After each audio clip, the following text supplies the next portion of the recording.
Imagine a number so large, it can never go down. No matter how hard governments work, no matter how much people pay, no matter how many taxes are raised, the number only grows. Every second, it grows. Right now, while you're watching this, global debt is increasing faster than the global economy itself. Here's the paradox. Debt is supposed to be temporary, a bridge between today and tomorrow. So why has it become permanent? Why does the entire world depend on debt that can never be fully repaid? And what happens when a system survives only by borrowing more? Debt didn't start as a problem. It started as a promise. Thousands of years ago, debt was simple. You borrowed grain, you repaid grain. Miss a payment? There were consequences, but the system had limits.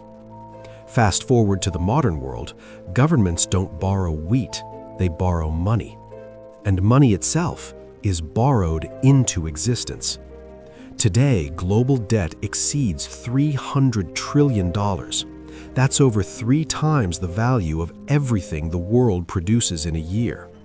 For every dollar of growth, more than $2 of new debt are required. That's not acceleration, that's dependence, like a bicycle that only stays upright if it keeps moving faster. Stop pedaling, and the crash is instant. To understand why this debt can't be repaid, you have to understand how money is created. Picture the economy as a game of musical chairs, but instead of chairs, it's dollars. When a bank issues a loan, it doesn't hand out existing money. It creates new money. Digits appear, debt appears. But here's the catch. Only the principal is created. The interest is not. That means system-wide, there is always more debt than money available to repay it. Someone, somewhere, must always fall behind. Now scale this up to governments. Governments don't save money, they refinance. Old debt is paid with new debt, like using a new credit card to pay the minimum balance on the old one. It works until it doesn't. And it doesn't fail all at once. It fails slowly. Through inflation, through currency debasement, through declining living standards. Not collapse, erosion. History has seen this movie before. Ancient Rome clipped its coins. Silver slowly replaced with copper. The coins looked the same, but bought less. The ancient Roman Empire didn't fall overnight. It decayed financially first. Fast forward to modern times. In 1971, something unprecedented happened. The world abandoned the gold standard. Money was no longer tied to anything real.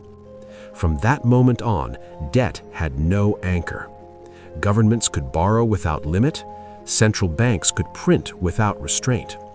Debt stopped being a tool. It became the foundation.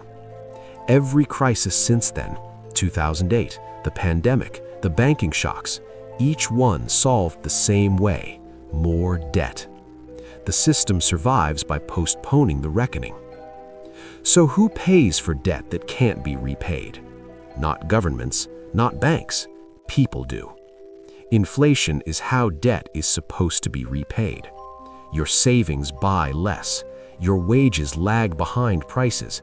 Assets inflate. Housing, stocks, everything out of reach.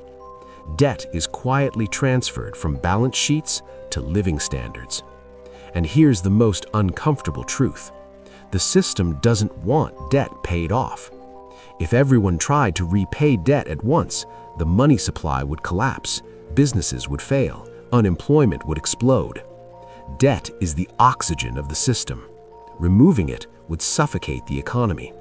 So instead, the system expands. More debt, more leverage, more fragility. The debt that can never be repaid must never stop growing.